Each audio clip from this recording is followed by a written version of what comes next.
नमस्कार साथियों, आपका हार्दिक स्वागत है आपके अपने YouTube प्लेटफॉर्म पर। दोस्तों नमस्कार। दोस्तों, किसान आंदोलन कर रहा है और सरकार 3 कानून इस देश में लागू कर रही है। किसान सर्द रातों में दिल्ली की सीमा पर बैठा हुआ है।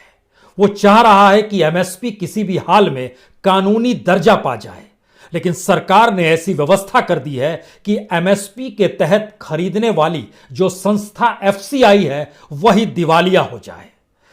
और जो बिसात इन 3 कानूनों को लेकर बिछाई गई वह कोई आज की बिसात नहीं है। बीते 4-5 बरस में, यानी मोदी सरकार जब सत्ता में आई तभी से ऐसी व्यवस्था की जा रही थी कि जब यह 3 कानून बना दिए जाएं और संसद में उस पर मुहर लग जाए, उसके बाद इस देश के भीतर में एमएसपी की कोई व्यवस्था नहीं रहे, मंडी किसी मायने में टिके नहीं और किसान खुले बाजार में बाजार के अनुकूल होकर यह मानकर चले कि जो कीमत उसे मिलेगी उस कीमत पर उसे अपना अनाज बेचना पड़ेगा। आप कहेंगे सब कुछ जब तय है तो फिर सरकार बातचीत का दिलासा क्यों देना चाहती है? शायद सबसे बड़ा सवाल यही है और हमें लगता है कि आज इसकी परत दर परत को आप समझने की कोशिश कीजिए, क्योंकि एमएसपी के तहत किसानों से जो संस्था खरीद करती है वह फूड कॉरपोरेशन ऑफ इंडिया है। फूड कॉरपोरेशन ऑफ इंडिया 1965 में बनाई गई थी, लाल बहादुर शास्त्री ने बनाई थी। उनके जहन में 4 सवाल थे जिसको लेकर उस वक्त एफसीआई बनाई गई। ये चारों सवाल 2020 में बेमानी हो चुके हैं।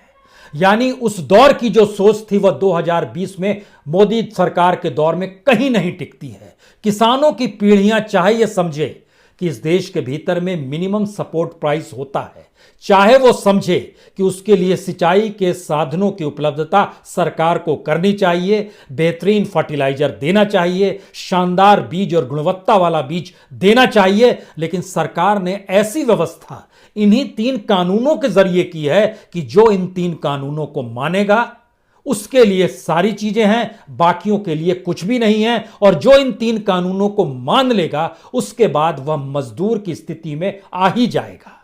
तो आइए जरा परत दर परत को समझाने की कोशिश भी करते हैं और जरा समझ भी लीजिए, क्योंकि सरकार तो कानून लागू इस देश के भीतर में कर चुकी है, किसान चाहे आंदोलन करता रहे। लाल बहादुर शास्त्री ने जिन 4 बातों को सोचा था उसमें उनके जहन में बहुत साफ था कि गरीब किसानों को एमएसपी जरूर मिलनी चाहिए, जिससे वह किसानी से जुड़ा रहे। इस देश को किसानों की जरूरत है। ऐसा ना हो कि बाजार के मोल भाव में उस गरीब किसान को कोई कीमत ही ना मिल पाए जो लागत भी उसकी लगती है। इसीलिए एफसीआई को बनाया गया। पीडीएस सिस्टम यानी राशन दुकानों से जो सब्सिडाइज यानी सस्ते तौर पर गेहूं चावल मिलता है वह इस देश के भीतर में उसकी व्यवस्था एफसीआई के जरिए ही की गई। जो मुश्किल वक्त देश के सामने आता है, जैसे महामारी आ गई, तो ऐसे में एफसीआई के गोडाउन्स में पड़ा हुआ अनाज इस देश में वितरित किया जाए, यह भी सोचा गया। और चौथी स्थिति थी कि बाजार अपने तरीके से कीमत तय ना करने लगे, इसीलिए एफसीआई के गोडाउन्स में पड़ा हुआ अनाज उसको चेक एंड बैलेंस करेगा और कीमत जो है उसी लिहाज से रहेगी जो जनता के अनुकूल हो। लेकिन जिन 3 कानून को लाया गया और जिसे इंप्लीमेंट किया गया उसके बीच में 2 ही स्थिति है। एक, एमएसपी पर खरीदने वाली संस्था एफसीआई का क्या हाल है, यह आपको जानना चाहिए। दूसरा, अगर एमएसपी पर खरीदने वाली संस्था दिवालिया होने की दिशा में बढ़ चुकी है तो इसका मतलब है कि आने वाले वक्त में अनाज कौन खरीदेगा? अनाज कॉरपोरेट ही खरीदेगा। तीसरा सवाल, अगर एफसीआई दिवालिया हो जाएगी तो फिर अनाज को कोई भी कॉरपोरेट कहां पर रखेगा? खरीद के गोडाउन्स में रखेगा। इसीलिए यह 3 कानून लाए गए और जरा सिलसिलेवार तरीके से सबसे पहले एफसीआई पे समझने की कोशिश करने की जरूरत है, क्योंकि एफसीआई एमएसपी पर जब किसानों से अनाज खरीदती है, तकरीबन गेहूं चावल का वह 15% जो है लगभग खरीद लेती है। उसके बाद स्टेट्स को वो भेजती है। जिस कीमत पर खरीदा गया होता है और जो कीमत पर स्टेट्स को दिया जाता है उसमें अंतर होता है, यानी एफसीआई को कुछ घाटा होता है उससे। वह कीमत केंद्र सरकार देती है और केंद्र सरकार जो हर बार बजट बनाती है उस बजट में इसकी व्यवस्था होती है कि यह डिस्ट्रीब्यूशन कॉस्ट और जो भी अंतर आ रहा है गवर्नमेंट इसको रीइंबर्स कैसे करेगी। और इन दोनों परिस्थितियों में जो देश के भीतर में फूड सब्सिडी बजट होता है उसके हिस्सेदारी में जो एफसीआई को पैसा मिलता है उसी में से मिलता है। मसलन आपको एक उदाहरण के तौर पर दें तो अगर एफसीआई का काम है कि ऑपरेशनल कॉस्ट उसको चाहिए, उसको प्रिक्योरमेंट यानी जमा करना है, उसको ट्रांसपोर्टेशन चाहिए जो अलग अलग राज्यों में वह पहुंचाती है, राशन दुकान तक पहुंचाती है, स्टोरेज करती है, सप्लाई करती है, इन सब पे खर्च आता है। और जो बजट जैसे 2018-19 का बजट देखिए, उसमें सरकार ने जो कुल फूड सब्सिडी बजट था जो कि नेशनल फूड सिक्योरिटी एक्ट के तहत था, उसमें लगभग 1,70,000 करोड़ रुपए उस बजट का हिस्सा था। उसमें से 1,40,000 करोड़ रुपए उसने एफसीआई को देने थे, लेकिन उसने उतने पैसे नहीं दिए। अब एफसीआई क्या करेगा, कहां से पैसा लाएगा? और यह स्थिति क्यों इस दौर में बढ़ती चली गई? तो क्या एफसीआई अपने गोडाउन्स में अब अनाज भी नहीं रख पा रही है क्या? यहीं से एक बात शुरू होती है कि इस देश के भीतर में कानून लाने से पहले कानून को लागू करने की परिस्थितियां पैदा करने की शुरुआत हो चुकी थी। इस सिलसिले को जरा समझने की कोशिश कीजिए। हमारे पास कुछ सरकार के ही बजट के डॉक्यूमेंट्स हैं जिसके जरिए समझ पाएंगे, कुछ एफसीआई के डॉक्यूमेंट्स हैं, इनके जरिए समझिए। जब मनमोहन सिंह की सरकार थी उस समय एफसीआई के ऊपर कर्ज जो था वो 91,401 करोड़ का था। 91,401 करोड़ का कर्ज एफसीआई पर था और यह कर्ज उससे पहले के 10 साल में बढ़ते बढ़ते यहां तक पहुंचा था। लेकिन जब मोदी सरकार आई तो उसने एफसीआई को जो पैसा मिलना चाहिए, जो बजट एलोकेशन होता है, वह भी कम करना शुरू कर दिया और पैसा दिया नहीं। तो वो पैसा कहां से लाएगी? तो पहले समझिए पैसा कितना उसके ऊपर कर्ज बढ़ता चला गया। 2014-15 में यानी फर्स्ट ईयर में ही लगभग उसमें 10,000 करोड़ का इजाफा हो गया, यानी 91,000 करोड़ से बढ़कर वह 1 लाख करोड़ पर पहुंच गया एफसीआई का घाटा। ये 14-15 की बात है। 16-17 में यह और बढ़ा और 1,32,000 करोड़ तक पहुंच गया। 17-18 में यह फिर बढ़ा और 1,92,000 करोड़ तक पहुंच गया। 2018-19 में यह बढ़कर 2,65,732 करोड़ तक पहुंच गया। और आखिरी खाका जो निकल कर आया, जो कि 19-20 के फाइनेंशियल ईयर तक का है, यानी मार्च 2020 तक, यह 3,15,000 करोड़ तक पहुंच गया। उस औसत से आज की तारीख में एफसीआई लगभग 3.5 से 4,000 लाख करोड़ के घाटे में चल रही है, या कहिए उसके ऊपर कर्ज है। वो कर्ज चुकता कैसे करेगी? सरकार भी पैसा जब उसके बजट एलोकेशन का ही नहीं दे पा रही है तो एफसीआई क्या करेगी? सरकार अपने तौर पर हालांकि कहती है कि आरबीआई पैसा आपको उपलब्ध करा देगा, आप आरबीआई से पैसे लीजिए, और इस रूप में तो एफसीआई ने भी पैसे उठाने शुरू किए 3-4 तरीके से। एक, उसने कैश क्रेडिट लिमिट जो उसकी थी उसको उसने बैंक से उठाया पैसा। बैंक के एनपीए में भी एफसीआई द्वारा लिए गए पैसे का योगदान है। दूसरा स्थिति उसने आया कि सरकार ने कहा कि हम कुछ बॉन्ड्स जो हैं जो कन्वर्ट किए जा सकते हैं, वो सरकार ने कहा, क्योंकि सरकार के अधीन ही एफसीआई काम करती है, उन बॉन्ड्स को फिर मार्केट में ले आई। तीसरी स्थिति लेकर आई जो शॉर्ट टर्म लोन लिमिट होता है जो सरकार अपने तौर पर सिक्योर करती है, उसके जरिए। और चौथी स्थिति थी एनएसएसएफ। एनएसएसएफ जो है, इससे उसने कर्ज लिया और सबसे बड़ा कर्ज उसने यही लिया। एनएसएसएफ का मतलब बहुत साफ है कि ये सरकार द्वारा जो नेशनल स्मॉल सेविंग फंड है उसके जरिए इसने कर्ज उठाया, और जो कर्ज उठाने की स्थिति है ये हर बरस दर बरस उठाती चली गई। जैसे 2016-17 में इसने लगभग 66,000 करोड़ उठाया, उसके बाद इसने लगभग 90,000 करोड़ रुपए उठाया, और उस पर भी लगभग 8.8% इंटरेस्ट देना पड़ता है। यानी ध्यान दीजिए, तो एफसीआई धीरे धीरे कंगाल होने लगी, और एफसीआई को जो पैसा चाहिए अनाज रखने के लिए, सुरक्षित रखने के लिए, उस पैसे की भी भरपाई, वहां पर बिजली भी चाहिए, पानी भी चाहिए, जो गोडाउन्स बनाए जाते हैं, जो वेयर हाउस बनाए जाते हैं, वहां पर इसकी स्थिति नाजुक होती चली गई। और इसी प्रोसेस में अभी कानून आया नहीं था और एफसीआई घाटे में चल रही थी। आज की तारीख में 3.5 लाख करोड़ से ज्यादा के कर्ज में एफसीआई डूबी हुई है। तो यह कर्ज तो पहले से शुरू हो गया। इसने इस दौर में समझौता करना शुरू किया प्राइवेट वेयरहाउस से। सबसे बड़ा वेयरहाउस अडानी का। अडानी के वेयरहाउस का मतलब यह था कि आप उनके जरिए समझौता करते चले जा रहे हैं, और उन्होंने जो कंपनी बनाई वो AALL है, यानी जो अडानी के अपने डिपोज हैं, अडानी की अपने तौर पर जो भी अडानी एग्रो लॉजिस्टिक लिमिटेड इसका पूरा नाम है, जो इसने बनाना शुरू किया 2015 के बाद से ही तेजी के साथ इन्होंने बनाना शुरू कर दिया। इससे पहले बहुत छिटपुट गोडाउन्स थे, लेकिन इस दौर में तेजी और रवानगी आ गई। एफसीआई ने इनके साथ समझौता करना शुरू कर दिया। एफसीआई अपने माल को सीधे इन्हीं के गोडाउन्स में रखने लगी और 700 करोड़ रुपए की डील एफसीआई के साथ इनकी हुई।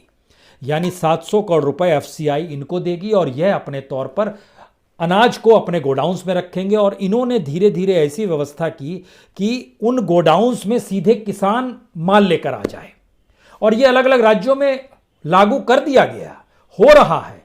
किसान सीधे माल अडानी साहब के गोडाउन तक ले जाए, यानी एफसीआई भी इससे हट गई। एफसीआई का काम सिर्फ इतना रहा कि एमएसपी पर वो खरीद की दिशा में बढ़ेगी, माल जब उठाया जाएगा तो सीधे इस गोडाउन तक आ जाएगा। 5,75,000 मीट्रिक टन, यह जो देश के 4-5 राज्य हैं, इसमें पंजाब है, इसमें हरियाणा है, तमिलनाडु है, कर्नाटक है, महाराष्ट्र है, वेस्ट बंगाल है, यहां पर एफसीआई के गोडाउन्स में जो माल रहना चाहिए वह अडानी एग्री लॉजिस्टिक लिमिटेड के वेयरहाउस यानी उनके गोडाउन्स में यह माल चला जा रहा है। यह लागू हो चुका है कानून, यह चल रहा है। मध्य प्रदेश में स्थिति तो इससे और आगे चली गई। मध्य प्रदेश में एफसीआई कोई अनाज नहीं रखती है, सारा अनाज राज्य सरकार ने ही सीधे सौदा अडानी के साथ कर लिया। एफसीआई जो खरीदेगी एमएसपी पर, वह सीधे अभी इस गोडाउन की दिशा में जा रहा है, उस गोडाउन में जा रहा है 3 लाख मीट्रिक टन। जी, यह अडानी के गोडाउन्स में सीधे मध्य प्रदेश सरकार से समझौता है। इस दिशा में अडानी के गोडाउन्स बिहार में, उत्तर प्रदेश में, गुजरात में, और इसके अलावा पंजाब और हरियाणा में भी और भी बन रहे हैं, लेकिन ये 3 राज्य भी इसके दायरे में आ गए। यहां से 2-3 सवाल शुरू होते हैं। पहला, जब एफसीआई दिवालिया हो जाएगी, जो दिवालिया होने की स्थिति में एफसीआई लगभग आकर खड़ी है, क्योंकि 3.5 से 4 लाख करोड़ का कर्ज वो कैसे चुकता करेगी, जबकि उसकी अपनी परिस्थिति यह है कि उसके यहां लगभग 22,000 से ज्यादा कर्मचारी काम करते हैं। इस देश के भीतर में 5 जगहों पर जोनल ऑफिस है, 24 जगहों पर रीजनल ऑफिस है, दिल्ली में हेडक्वार्टर है, हर जिले में डिपो है, वहां पर सेल्स का काम होता है, कॉन्ट्रैक्ट्स होते हैं, प्रोक्योरमेंट होते हैं, मूवमेंट्स होते हैं, एस्टेब्लिशमेंट खर्चा होता है, जो भी क्वालिटी कंट्रोल होती है, जो भी ऑपरेशनल अकाउंट्स होता है, यानी जो सिविल का काम भी होता है, इंजीनियरिंग मैकेनिकल का काम भी होता है, सारी बड़ी तादाद लगभग 22,000 से ज़्यादा कर्मचारी एफसीआई से जुड़े हुए हैं। लगभग 60,000 कॉन्ट्रैक्ट पर काम करते हैं एफसीआई की। ये सारे शिफ्ट होंगे और शिफ्ट हो रहे हैं धीरे धीरे। कॉन्ट्रैक्ट वाले लगभग आधे से ज़्यादा शिफ्ट हो चले हैं अडानी के वेयरहाउस और उनके जो सिलो गोडाउन्स हैं उसमें ये तब्दील हो चले हैं। इसका मतलब है कि ये ट्रांसफर ऑफ पावर भी है और ट्रांसफर ऑफ सिस्टम भी अपने आप शिफ्ट किया जा रहा है। तो इसका मतलब यह भी हुआ कि कानून तो लागू कर दिया गया, और कानून क्या है और उसकी क्या परिभाषा गढ़ी गई यह भी हम आपको बताएं, लेकिन उससे पहले और जरा इन स्थितियों को समझिए। एफसीआई ने जब लोन लेना शुरू किया और आज की तारीख में जब उसके ऊपर 3.5 लाख करोड़ से ज़्यादा है और इन चीज़ों को चुकाने के लिए उसके पास पैसा नहीं है, तो सरकार इतना ही पैसा रिलीज कर रही है जिससे वो प्राइवेट हाथों में वह पैसा दे सके और प्राइवेट गोडाउन्स डेवलप हो सके। अब भी आपके जहन में सवाल होगा कि गोडाउन्स ही तो बन रहे हैं, लेकिन सवाल है कि अगर एफसीआई कोलैप्स कर गई तो फिर एमएसपी पे खरीदेगा कौन? क्या अडानी गोडाउन्स में रखने के लिए एमएसपी पे खरीदेंगे? तो किसान जब कल बातचीत करने जाएं तो बहुत साफ तौर पर कहें कि इस देश के भीतर में जो भी प्राइवेट गोडाउन्स हैं वह जो भी अनाज लेंगे वह एमएसपी पर ही लें, इसकी गारंटी हमको चाहिए और यह कानून चाहिए। तो क्या किसानों को यह कहना चाहिए? कल कहना चाहिए, क्योंकि अन्यथा वो कहेंगे ये तो प्राइवेट गोडाउन्स है, ये सरकारी गोडाउन्स तो है नहीं, तो हम किसी जिम्मेदारी पर भी नहीं है, हम तो प्रॉफिट एंड लॉस देखेंगे। यह एक पहली स्थिति है। उसके बाद की अगली स्थिति में जब आप आते हैं तो एफसीआई ने जो एनएसएसएफ से जो कर्ज लिया है, जिसका जिक्र हम कर रहे हैं, जो खास तौर से उससे बड़ी तादाद में जो नेशनल स्मॉल सेविंग फंड जिससे लिया गया है, उससे लगभग 1,91,000 यानी तकरीबन 2 लाख करोड़ रुपए एनएसएसएफ से ही लिया गया है। नेशनल स्मॉल सेविंग फंड से ही लगभग 2 लाख करोड़ उठाए गए हैं। उसका चुकता कैसे करेंगे ये किसी को नहीं पता है। इस दौर में अगर यह स्थिति है और इस दौर में अगर अब आप कानूनों को देखना शुरू कीजिए तो हमको लगता है एक एक कानून को जरा समझ लीजिए, क्योंकि जब आप एफसीआई अगर दिवालिया हो जाएगा तो इस देश के भीतर में उस बाजार के लिए यह कानून लाया गया है जिस बाजार को सब चीजें तय करनी है। आप कहेंगे ये कैसे तय करनी है? तो जो लोग इस कानून की बारीकियों को नहीं समझ पाते हैं वो जरा समझ लें। आज जरा कृषक उपज व्यापार और वाणिज्य संवर्धन और सरलीकरण कानून 2020 में लाया गया। सरकार ने 3-4 बातों का जिक्र किया। होगा क्या? सरकार ने कहा कि देखिए एपीएमसी की रजिस्टर्ड मंडियों से बाहर आप फसल बेच सकते हैं, किसानों को लाभ है। फसल बिना रोक टोक के दूसरे जिलों में जा सकता है, दूसरे राज्य में जा सकता है, कुछ नहीं लगेगा। और बिल पर जो मार्केटिंग और ट्रांसपोर्ट का जो खर्च होता है उसको भी कम किया जाएगा, उससे किसानों को लाभ होगा। और जो इलेक्ट्रॉनिक व्यापार भी इस दौर में उसका ढांचा तैयार किया जाएगा जिससे किसान घर बैठा रहे और उसके यहाँ कितना अनाज हुआ है उसको इलेक्ट्रॉनिक तरीके से माप लिया जाए। तो क्या दिक्कत है इस कानून में? दिक्कत यह है कि अब इसका एग्रीकल्चर जो स्टेट के हिस्से में आता है कॉन्स्टिट्यूशनली, अब उसका राजस्व स्टेट को नहीं मिलेगा। पहला स्टेट के साथ संकट यह है, यानी मंडी फीस बंद हो जाएगी। जो आड़ती और कमीशन एजेंट हैं वो खत्म हो जाएंगे। आप कहेंगे तो अच्छी बात है, आड़ती और कमीशन एजेंट खत्म हो गए, इसमें क्या दिक्कत है? एमएसपी की खरीद बंद हो जाएगी। बोलेंगे ये तो एमएसपी की बात ही नहीं है, यहां तो ओपन व्यापार होगा, जितना मन चाहे उतना कोई भी किसी भी कीमत पर ले सकता है, बेच सकता है। और इलेक्ट्रॉनिक व्यापार, यहां पर क्या दिक्कत है? किसान भी धीरे धीरे आज मोबाइल समझ गए, कल टेक्नोलॉजी समझ जाएंगे। अब यहां से खेल शुरू होता है कि पहला राउंड एमएसपी पर खरीद नहीं होगी। दूसरा राउंड जो आड़ती और कमीशन एजेंट है उसकी जगह इस देश के भीतर में लगभग 86% छोटे छोटे किसान है। उन किसानों से कोई भी बड़ी कंपनी वाला सीधे डील नहीं करेगा, वो पूरा का पूरा बीच में एक नेटवर्क इसी कमीशन का शुरू होगा जो इनसे डील करेगा और इन तक एक मुश्त माल पहुंचाने की स्थिति में लाएगा। यानी इस देश में एग्रीकल्चर को कोऑपरेटिव में नहीं लाकर सरकार ने बिचौलियों की नई भूमिका कॉरपोरेट और बड़ी कंपनियों के मार्फत शुरू की कि उनके मातहत काम करने वाले लोग छोटे किसानों से डील करेंगे और उनसे कौन सी फसल उपजानी है, उस फसल को कैसे उपजाना है, यह दूसरे कानून में आता है। यह पहले कानून की स्थिति है। दूसरा कानून जो बनाया गया जो खास तौर से कृषक कीमत आश्वासन और कृषि सेवा पर करार कानून है, इसके तहत कहा गया कि कॉन्ट्रैक्ट फार्मिंग होगी, यानी यह भी एक राष्ट्रीय फ्रेमवर्क इसके लिए बनाया जाएगा। यह भी कहा गया कि जो किसान है, जो खास तौर से फर्मा है, जो प्रोसेस करते हैं, थोक व्यापारी है, जो निर्यातक हैं, बड़े खुदरा विक्रेता हैं, उनके साथ किसान सीधे कॉन्ट्रैक्ट कर सकता है, यह कानून ये कहता है। और जो कॉन्ट्रैक्ट फार्मिंग करेंगे उनको, यानी इस देश के किसानों को नहीं, जो भी कॉन्ट्रैक्ट फार्मिंग करेगा इस कानून में दर्ज है, उनको गुणवत्ता बीज उपलब्ध कराएंगे, उनको तकनीकी सहायता देंगे, उनको फसल स्वास्थ्य पर ध्यान देंगे, उनको कर्ज लेने की सुविधा होगी, उनको फसल बीमा की सुविधा होगी। इसका मतलब क्या है? इसका मतलब है कि जो इस कानून के तहत नहीं काम करेगा उन किसानों के लिए ना तो बीज उपलब्ध है, ना टेक्नोलॉजी उपलब्ध है, ना फसल स्वास्थ्य योजना उपलब्ध है, ना कर्ज लेने की सुविधा उपलब्ध है, ना बीमा उपलब्ध है। ये फैक्ट है। और शायद इसके बाद किसानों के सामने इस कानून के साथ मजबूरी हो जाएगी कि जो भी आएगा उसके अनुकूल उन्हें उपजाना होगा, काम करना होगा। और छोटे किसानों को तो ये बिचौलिए जो हैं बीच में खड़े होंगे, बड़ी कंपनियों के जो एजेंट्स होंगे, उनके मातहत इनको काम करना होगा। और जो बात आ रही है इसमें और शानदार चीज़ है कि इस कानून को लागू करते समय सरकार ने कहा कि इसमें बड़ी तादाद में प्राइवेट सेक्टर तभी आएगा जब कानूनी अड़चनें खत्म हो जाएंगी। कमाल का रिफॉर्म है ये। कानूनी अड़चनें खत्म हो जाएं तो प्राइवेट इन्वेस्टर्स आ जाएगा, यानी कानून की मदद लेने की स्थिति में किसान भी नहीं रहेगा। इसीलिए एसडीएम कोर्ट का जिक्र हुआ और बाद में जो कह रहे हैं कि हम सिविल कोर्ट भी जोड़ देंगे, तो फिर उसके पीछे यह है कि इस देश के भीतर में जिसके पास पैसा होता है उसके अनुकूल न्याय होता है। ये कोई छुपा हुआ सच नहीं है, ये सब कुछ उजागर सच है। तीसरा कानून आवश्यक वस्तु कानून जो लाया गया है, संशोधन कानून, इसमें कहा गया है कि गेहूं, चावल, दाल, तिलहन, खाद्य तेल, प्याज, आलू, जो भी चीजें हैं, इन सब का भंडारण अब कोई भी कितनी भी बड़ी तादाद में कर सकता है। यानी एफसीआई को जब बनाया गया था उस समय ये मानकर चला गया था भंडारण एफसीआई करेगी। उस समय ये मानकर चला गया था भंडारण से ही कीमतें तय होती हैं। लेकिन भंडारण जब प्राइवेट सेक्टर के हाथ में होगा तो वही चीजें तय करेगा। तो मिडिल क्लास जो शहरों में बैठा हुआ है और खेती के बारे में नहीं जानता है, कम से कम यह तो जान ले कि वह कंज्यूमर है, उपभोक्ता है, वो बाजार में कुछ खरीदने जाएगा, वह कीमत किसान द्वारा खरीदी गए अनाज की कीमत पर नहीं मिलेगी, बल्कि भंडारण और उससे होने वाले लाभ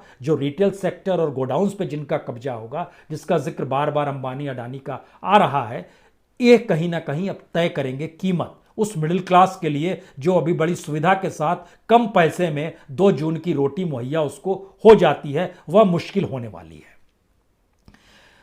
सवाल यह है कि इसमें क्या वाकई प्रतिस्पर्धा शुरू होगी या मोनोपोली आ जाएगी। बहुत साफ है, जिसके पास पैसा होता है उसकी मोनोपोली होती है, कोई छुपा हुआ नहीं है। खेती के इंफ्रास्ट्रक्चर पर जो निवेश बढ़ेगा, उस निवेश में यह कानून कहता है cold storage, food supply chain और आधुनिकीकरण होगा। ये तीनों स्थितियां बतलाती हैं कि किसान सामान्य तौर पर कोल्ड स्टोरेज के लिए निर्भर होगा, सामान्य तौर पर किसान अपने माल को बाजार में बेचने के लिए भी निर्भर होगा, और टेक्नोलॉजी तो उसके पास आएगी नहीं, क्योंकि ये कानून का विरोध कीजिएगा तो फिर टेक्नोलॉजी सरकार नहीं देगी। तो सरकार किसानों का हित कैसे चाहती है, शायद यह भी एक सवाल है। और सबसे बड़ा सवाल यह है कि इस पूरी प्रक्रिया में उस बाजार के लिए यह कानून बनाया गया है जिस बाजार के प्लेयर्स जो हैं पैसे वाले लोग हैं। किसान इस मार्केट का प्लेयर नहीं है, लेकिन किसान इस मार्केट में अपने प्रोडक्ट्स को कम कीमत पे बेचने की स्थिति में लाने वाला शख्स होगा, जो धीरे धीरे मजदूर में तब्दील होता चला जाएगा। और सरकार ने ये सारी चीजें लागू कर दी है। लागू इसलिए हम कह रहे हैं बार बार आपसे, एक तो एफसीआई का दिवालिया होना, दूसरा सरकार ने अपने रिफॉर्म में बहुत साफ तौर पर डॉक्यूमेंट में लिखा है 2022 तक वह एक्सपोर्ट दुगना कर देगी। और पिछले दिनों वॉलमार्ट जो उनके वेयरहाउस इंडिया में बहुत जगहों पर बन चुके हैं, वह भी कह रहे थे कि 2026-27 तक हम 10 गुना ज्यादा एक्सपोर्ट करने लगेंगे। किस आधार पे कह रहे थे? वह भी एग्रीकल्चर से जुड़े हुए प्रोडक्ट का एक्सपोर्ट। आधार यही है। तो सरकार लागू कर चुकी है, इसको वॉलमार्ट जानता है, इसको अडानी जानते हैं, इसको अंबानी जानते हैं, और वो अपने तरीके से काम कर रहे हैं। किसान हैरान परेशान है कि अगर ये चीजें लागू होती चली जा रही हैं, उसने भी महसूस किया है बीते 3-4 बरस में कि ये लागू हो रही है और उसकी स्थिति नाजुक हो रही है। इसीलिए वो संघर्ष कर रहा है, इसीलिए वो सड़क पर है, इसीलिए सर्द रातें उस पर असर नहीं डाल पा रही है, क्योंकि आने वाली पीढ़ियों के लिए उसके पास खेत नहीं बचेंगे। यह स्थिति उसकी नाजुक होती चली जाएगी। और खास तौर से ये समझिए, सिर्फ पंजाब का अगर हम जिक्र करें तो वहां पर जो कमीशन एजेंट हैं वो 30,000 हैं, लेकिन इस देश के भीतर में जो छोटे किसान हैं उनके लिए बड़ी कॉरपोरेट्स जब एजेंट्स रखेंगे उनकी तादाद 3 लाख होगी। जो मंडी मजदूर हैं सिर्फ पंजाब में वो 3 लाख हैं, लेकिन ऐसी व्यवस्था इन नए गोडाउन्स के जरिए की जा रही है कि मजदूरों की जरूरत ना पड़े, टेक्नोलॉजी अपना काम करे। चाहे वो रेलवे के वैगन्स आ जाएं, चाहे कंटेनर से सामान आ जाए, चाहे उसको बोरे में बंद करना हो, चाहे प्लास्टिक का बोरा आधुनिक तरीके से सील देता हो, ये सारी चीजें प्रोक्योरमेंट की जो भी है, इसमें मजदूरों की जरूरत नहीं पड़ेगी। तो यह सिर्फ मंडी मजदूर अगर पंजाब में 3 लाख बेरोजगार होंगे, और जो भूमिहीन खेत मजदूर 30 लाख पंजाब में हैं, और इस देश के भीतर में जो भूमिहीन खेत मजदूरों की तादाद है वह तकरीबन 12 से 14 करोड़ के बीच में है। 12 करोड़ 2011 के सेंसस में, उस रेशियो में 2020 में लगभग 14 करोड़ हो चले होंगे। इनकी स्थिति क्या होगी?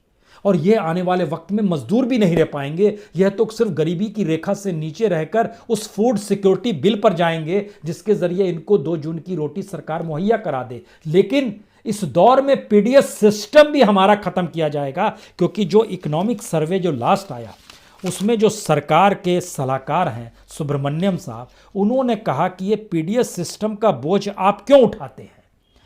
सरकारी खजाने पर बड़ा बोझ पड़ता है, इसको खत्म कीजिए और इसको प्राइवेट हाथों में दे दीजिए, और किसानों को कुछ डायरेक्ट बैंक में पैसा डाल दीजिए। तो क्या जनधन योजना इसीलिए खोली गई थी कि हम सिर्फ पैसा देंगे और उस पैसे से आप चावल खरीदिए, गेहूं खरीदिए, दाल खरीदिए, किरासन तेल खरीदिए, जो भी खरीदिए, लेकिन उसको बेचने वाले हम नहीं होंगे, वो कोई प्राइवेट सेक्टर होगा, वो XYZ कोई भी हो सकता है, कोई भी बड़ा ग्रुप हो सकता है। तो ये एक ऐसी स्थिति इस देश के भीतर में, यानी सरकार अपने तौर पर इन 3 कानूनों को अगर लागू करा चुकी है। अब ये खतरा, आखिरी बात इसलिए आपको ये समझनी चाहिए कि इस देश के भीतर में जो इंडस्ट्रीज है, जो कॉरपोरेट है, बड़ी तादाद में सब दिवालिया हो जाते हैं। जैसे एफसीआई को सरकार ने दिवालिया कर दिया ना, सरकार इकोनॉमी नहीं संभाल पाती है तो वह भी दिवालिया हो जाते हैं। हमारे पास सरकार की जो गवर्नमेंट ऑफ इंडिया की जो अपनी मिनिस्ट्री है उसके ज़रिए जो चीज़ें डेवलप करती है, उसने जानकारी कई चीज़ों की दी। उसके ज़रिए 2-3 बात जो निकल कर आई, उसमें एक चीज़ तो ये निकल कर आई कि सरकार जितनी भी प्रोजेक्ट्स बनाती है, जो ministry of statistics and programme implementation है उसने बताया, उन प्रोजेक्ट्स को भी वह 5 साल के टारगेट में पूरा नहीं कर सकती है। इस पर उसको बोझ लगभग 4,34,000 करोड़ से ज़्यादा का पड़ने वाला है। लगभग 536 प्रोजेक्ट ऐसे हैं जो लेट से चल रहे हैं। इन बातों का जिक्र इसलिए क्योंकि एफसीआई रिवाइव करने की दिशा में सरकार नहीं बनेगी, एमएसपी को लागू कराने के लिए कानून सरकार नहीं बनाएगी। ये थोड़ा समझ लीजिए। और इनको समझते वक्त जब आप इस देश के भीतर में दिवालिया होते कॉरपोरेट और इंडस्ट्रीज का जिक्र करेंगे तो उसके आंकड़े आज की तारीख में, आज की तारीख से मतलब है ये हम आपको सितंबर तक का आंकड़ा बता रहे हैं, इस देश में 4008 मामले कॉरपोरेट इंसॉल्वेंसी रेजुलेशन प्रोसेस में फंसे हुए हैं। यानी जो बैंक्रप्सी कोड बना, यानी जो insolvency and bankruptcy board of India बनाया गया, जिसमें कोई दिवालिया हो जाता है तो वह अपने आप को डाल देता है कि इसकी खरीद फरोख्त कीजिए, इसको निपटाइए। तो ऐसे लोगों की तादाद, ऐसी कंपनियों की तादाद 4000 से ज़्यादा है और 270 दिनों में इसे निपटाना होता है। तो 1442 कंपनियां इसमें ऐसी हैं जो 270 दिन हो गया है उनको भी ठीक नहीं कर पाई है। हम सिर्फ ये गवर्नेंस को लेकर कह रहे हैं कि जब आप सरकार से किसान बातचीत करने जाए तो उसके जहन में बहुत सारी चीज़ें क्लियर हो। सरकार इस देश में मार्केट इकोनॉमी लाना चाहती है, मार्केट इकोनॉमी के तहत बड़े प्लेयर्स को खड़ा किया है और बड़े प्लेयर्स के जरिए वो इस देश को चलाना चाहती है। यानी इस देश के भीतर में 12 करोड़ किसान और 14 करोड़ मजदूर की एवज में उसके जहन में 3 बातें साफ हैं कि जो एग्रो के फील्ड में होंगे उसमें टॉप मोस्ट 6 बड़ी कंपनियां जो सरकार के साथ है, जो गोडाउन्स की स्थिति में होगी उसमें 3 बड़ी कंपनियां जिसमें एक अडानी है और 2 विदेशी कंपनियां हैं, उसमें एक वॉलमार्ट भी है, उनके गोडाउन्स काम, उनके वेयरहाउस काम करेंगे। और तीसरा जो प्रीमियम बीमा का दिया जाता है उससे भी निजात मिलेगी और वह भी प्राइवेट सेक्टर के हिसाब से चलेगा। यानी एक मार्केट इकोनॉमी को हम डेवलप कर रहे हैं। लेकिन मार्केट इकोनॉमी के तहत इस देश के भीतर में वह इंडस्ट्रीज क्यों दिवालिया हो गई जिन्होंने बैंक से कर्ज ले लेकर इस देश का एनपीए बढ़ा दिया गया है। और आखिरी बात, बैंक की लूट जिसमें आपका और हमारा पैसा रहता है, उसकी कॉरपोरेट की लूट इतनी ज़्यादा है कि 25 दिसंबर तक तो ब्रैकेट लगाया हुआ था कि नहीं बताएंगे और इंसॉल्वेंसी कोड पे भी काम बंद हो गया था। लगभग बैंकों पर एनपीए अब 15% तक इस फाइनेंशियल ईयर में यानी मार्च तक पहुंच जाएगा। ये दुनिया में सबसे ज़्यादा एनपीए की स्थिति में भारत के बैंक्स डूबते हुए नजर आ रहे हैं। और इस प्रोसेस में किसान अपने प्रोडक्ट को अपने तरीके से ना उपजा पाएगा, ना बेच पाएगा, ना मंडी जा पाएगा। और इस पूरी इकोनॉमी से जो हमारे देश के भीतर में लगभग 22 से 23 करोड़ लोग जुटे रहते हैं, कोई मजदूर है, कोई कहीं पर खेत मजदूर के तौर पर है, कोई बाजार में माल बेच रहा है, कोई छोटे छोटे किराना, ये सारी परिस्थितियों को खत्म करने की दिशा में यह 3 कानून हैं। किसानों की बात कल की बातचीत में कुछ भी नहीं मानी जाएगी क्योंकि इस देश में कानून लागू हो चुका है और एफसीआई को दिवालिया बनाने की दिशा में सरकार बढ़ चुकी है। बहुत बहुत शुक्रिया, बहुत बहुत शुक्रिया।